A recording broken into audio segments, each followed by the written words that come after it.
Okay, moving along here, talking about political culture, political participation, political parties. We're on slide number 10, okay? Talking about political culture, okay? It's the characteristics and deep-seated beliefs of a particular people about government and politics, okay? We kind of already talked about this in the first or second module where we talked about the Declaration of Independence, okay? If you want to see a political culture, read the first two paragraphs of the Declaration of Independence, and that gives us a pretty clear expression of what political culture is, right? Laws of nature, nature's God, inalienable rights, the pursuit of life, liberty, life, liberty, pursuit of happiness. Government derives its just powers from the consent of the governed, okay? You kind of see that, okay? Here's an expression of it from America's founding. Again, borrowing from Alexis de Tocqueville in Democracy in America. Here's what he said. Upon my arrival in the United States, the religious aspect of the country was the first thing that struck my attention. And the longer I stayed there, the more I did perceive the great political consequences resulting from this state of things to which I was unaccustomed. In France, I had almost always seen the spirit of religion and the spirit of freedom pursuing courses diametrically opposed from one another. But in America, I found out that they were intimately united and reigned in common over the same country. So there's an expression of political culture that de Tocqueville's talking about. Again, he's from France. And in France, in particular, after the French Revolution, they pretty much said that they wanted religion, they wanted king, they wanted it out of their culture. Okay, so they created almost a purely secular culture. So, when he's reflecting on France, he's saying, listen, their culture is a purely secular culture where religion has kind of been booted out of the public square. And so when we talk about freedom, we think that religion is a threat to freedom. Okay, but he said when I came in America, again, this is 1830s, I see that freedom and religion are running in parallel courses, okay? They're friends, they get along, right? You can't have one without the other. Okay, now fast forward to 2020, okay? Some, 190, 185 years in the future, and America tends to resemble more like France, okay, where religion is booted out of the public square, and is it religious influence seems to be a threat to freedom, okay? So again, talking about political culture, just giving you an expression of it from two different countries and from two different eras of time. Okay, so slide number 11. We're talking about, political socialization. How do you get your political views? Okay, something called socialization. Again, your how you were raised, the influence of your parents, the influence of an uncle, the influence of an aunt, what you watched on TV, the political views of your parents. Okay, does that have an effect on you? Sure, it does. Sure, it does. Definitely had an effect on me, and I'm sure it did on you, okay? And then the effect is cumulative, is that political orientation usually grows firmer with age. Not always. And the beauty of our system of government is that persuasion, okay, having a conversation, is allowed. Free speech about political views is freely allowed in our country. Now, is it rancorous? And there's a lot of dissension right now, yeah. But the beauty of our system is you can talk about stuff, and you can persuade someone who perhaps is right-leaning to move leftward, or someone who's left-leaning to move rightward, okay? But by and large, it tends to grow firmer with age, okay? And people's beliefs affect how new information is interpreted, okay? Prior attitudes serve as a psychological screen through which info is filtered, okay? It affects how you see the world, okay? Here's an example of it. Again, think worldview, okay? Think your socialization, okay? I'm a big University of Michigan football fan, okay? You're never going to convince me that there's any better team. You're never going to convince me to go after any other team, okay? However, rumor has it there's an Ohio State football team that rumor has it they're pretty good, okay? So 2016, okay, the game. Forgive me if you're not into sports. I'm sorry, but I got to use this. So the 2016 game between University of Michigan and Ohio State was in Columbus. And it was a great game, okay? Went into, overtime and all this kind of stuff. And then there was a particular play where it was obvious to me that Michigan stopped the Ohio State running back in overtime, effectively ending the game, and they basically won the game, okay? It was obvious that Michigan stopped them. okay? However, according to the refs and all the Ohio State fans, the guy wasn't stopped, but he actually gained a first down in the play, okay? What's going on here? Because I'm a Michigan fan, I'm going to have a bias on the call. I'm going to have a bias on the play and say, no, he didn't make it. You know, I want it to be in my favor because that's how I see the world, right? I see the world in maize and blue, okay? The Ohio State fans and the refs, not saying they're in collusion, but the refs saw it differently, okay? And the Ohio State fans definitely saw it differently. In other words, the way you know, what is ultimate, okay? When it comes to football, for me, pro sports, yeah, whatever. But college football, what is ultimate to me is Michigan, okay? So I'm going to see the world through that. I'm always going to be convinced that they got the best team, even though they're not even ranked or something. But it doesn't matter because I'm a fan, okay? That's the same idea, perhaps a poor one, but the idea of worldview and political socialization and how you see the world, those lenses you look at to see the world, okay? That's what we're talking about there. So if you go to slide number 12, what are some of the agents of socialization? Okay, primary agents, your family, your school, your church, right?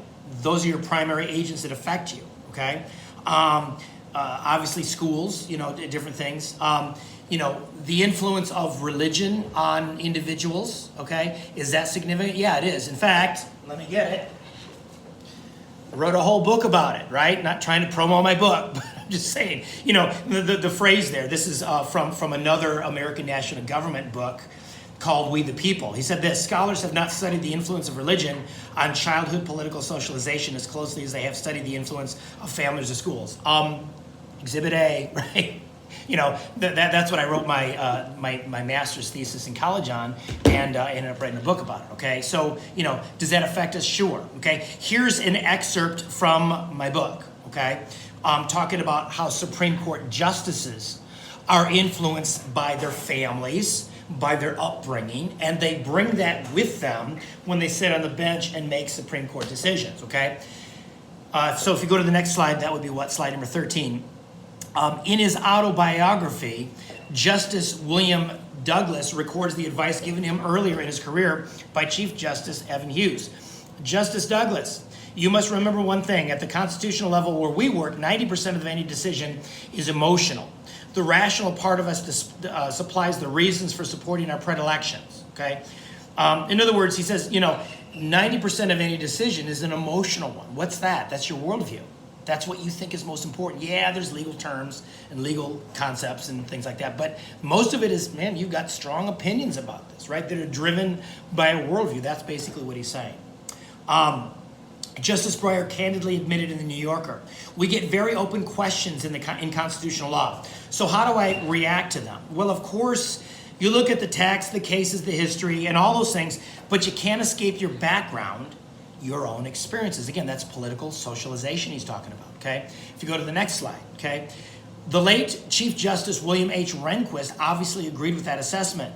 At his first Senate confirmation hearing in November of 1971, Rehnquist told members of the Senate Judiciary Committee, I've always felt that, as I think Justice Felix Frankfurter said, you inevitably take yourself and your background with you to the court. There is no way that you can avoid it. Again, trying to show that despite all of the claims at Senate judicial hearings, when they're trying to decide if a nominee is going to be appointed to the Supreme Court, and all of the nominees say, nah, I don't bring my background in. It's just the law, okay? It's the worst kept secret in Washington that these justices bring their worldview to their decision making, okay? And again, I wrote a whole book about it. And if you're interested in it, reach out to me. I'd be happy to get you a copy, okay? Go to slide number 15, secondary agents, okay? Your peers, media, right? Social media. Does social media affect your political thinking? Yes. Have I not already told you as a political science professor, don't get the majority of your news from social media? Stop that, right? Because it's an echo chamber, and there's algorithms, and they find out what you like, and then all of a sudden they keep giving you the same things that you like, and that's what you think the reality is, and it's like, don't do that, okay? Remember what I said? I tend to look at about 6 different news sources, 6 or 7 every day, okay? Some very conservative, some very liberal. It gives me a broad viewpoint of what's going on, okay? But does that affect you? Sure it does, okay? Other leaders, sure they do, okay? Again, you can see that there. I don't want to belabor that point. If you go to slide number 16, okay? Frames of reference, or like worldviews, how Americans think politically. Through the socialization process, citizens acquire frames of reference or worldviews that serve as reference point that helps them evaluate issues and developments, okay? What is a worldview? A worldview is a truth claim about reality, how you look at the world, what's really real, what's really true, what's good, what's bad, how you see things, okay? A worldview is the sum total of what you believe about life's most important questions. Why are we here? What's the purpose of life? What's the meaning of life? What's the good life? Okay, those are those big questions, okay? If the meaning of life is to make as much money as possible and retire at the age of 35, you're going to live very differently than somebody that thinks, you know what, the meaning of life and the good life is not making as much money as I want so that I can live a self-interested, self-centered life, but I want to give my life away and serve and help other people. Okay, that's going to lead to a totally different trajectory in the way your life's going, okay? So worldviews, again, they flow from our ultimate beliefs and reflect the deepest roots of meaning, and they create our political beliefs, okay? So go to the next slide, okay? Slide number 17, okay? A book that I read, I'm just recommending to you if you want to read it, great. But it influenced me greatly when I was in grad school. It influenced greatly my master's thesis and the book that I wrote, okay? A book called Culture Wars by James Davison Hunter. Again, talking about political ideology. How do you get your political beliefs, okay? And you can see expressions of this when you get onto the court. This book talks about Supreme Court decisions and different things of that nature. But you can see different viewpoints, okay? And there's a couple of quotes here, okay? This is, in this particular case, talking about disagreements about rights for homosexuals, okay? Based on different viewpoints, different worldviews. A conservative worldview and a progressive worldview, okay? Justice Anthony Kennedy, who had more of a progressive worldview. Again, what's progressivism? The idea that newest is truest, latest is greatest. So the flow of history and the rise of certain groups clamoring for rights means they're legitimate and true. That's what you need to go off of, and that's what you need to pursue and grant rights. This caused him to look at homosexual rights differently than Antonin Scalia. So in a case called Romer versus Evans, which is about gay rights, okay, this is what Anthony Kennedy said about a Colorado law that said we are not going to give the rights enjoyed by married couples to homosexuals. Okay? He said this: laws of this kind before us raise the inevitable reference that the disadvantage imposed is born of animosity toward the person affected. So he said that laws that don't give homosexuals the same right as married couples is based on hatred or animosity. Okay? By contrast, someone that embraces more of a conservative worldview, someone like Justice Antonin Scalia, says, wait a minute, hold on, Mr. Kennedy. The court has mistaken a Kulturkampf for a fit of spite. What's a Kulturkampf? It's a culture war. In other words, the issue is not hatred towards gay people. The issue is that some of these people have a sincerely held belief that homosexual behavior is deviant and does not lead to the greatest degree of human flourishing. They don't hate gay people. They just have some moral convictions that cause them to create the laws that they did. Again, what does this illustrate? That illustrates culture wars. This illustrates difference of worldviews and difference of political opinions and ideologies and things like that clash with one another. Again, sorry. That's what this book's about. That's what I talk about with my co-authors, and we look at a number of Supreme Court decisions that dealt with some of these prickly issues, okay? So I'm going to stop there, and I'll resume with slide number 18 next.